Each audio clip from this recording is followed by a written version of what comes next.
Nagpasalamat ang Armed Forces of the Philippines kay Pangulong Aquino na nagsilbi nilang Commander-in-Chief sa loob ng 6 na taon. Bilang pagpibigay-pugay sa mga nagawa ng Pangulo sa hukbong sandatahang lakas ng Pilipinas, isang simpleng testimonial parade and review at final salute ang isinagawa sa Campo Aguinaldo kanina. Si Eunice Samonte sa detalye. Taus-pusong nagpasalamat ang Armed Forces of the Philippines sa ating Pangulo bilang kanilang outgoing Commander-in-Chief sa nakalipas na 6 na taon. Ito ay sa kabila ng malakas na ulan kaninang hapon.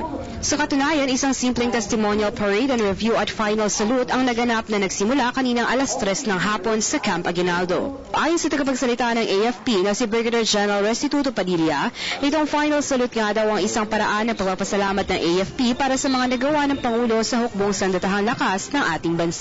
Mailalarawan nga raw ng AFP ang Administrasyong Aquino bilang the best among the last 3 administrations combined dahil sa suporta na ibinigay nito sa AFP. Partikular na nga ang 60 bilyong pisong alokasyon ng budget para sa pag-upgrade ng kanilang mga kagamitan.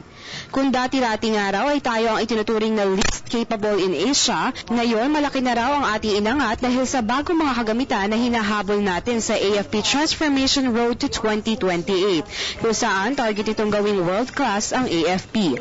Kasama sa mga dumalo ay sina National Defense Secretary Voltaire Gasmin, ang Acting Chief of Staff Lieutenant General Glorioso Miranda at syempre ang mga pinuno ng Armed Forces of the Philippines. Napabuti ang ating kahandaan sa pagdating ng mga makabagong kagamitan na hindi lamang pangdigma, hindi lamang pangkapayapaan, kundi para na rin sa panahon ng sakuna.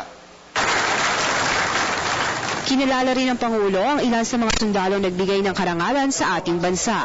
Nagpasalamat naman ang Pangulo sa karangalan na ibinigay sa kanya ng Armed Forces of the Philippines. At sa nalalapit na pagpapalit ng administrasyon, hiling naman ng Armed Forces of the Philippines sa Administrasyong Duterte na ipagpatuloy ang magandang sinimula ng ating Pangulo at huwag pabayaan ng AFP Modernization Program. Para sa Telebisyon ng Bayan, ako si Eunice Samonte. Ako po si Cathy San Gabriel. Subscribe na sa PTV YouTube channel. I-click lang po ang subscribe button.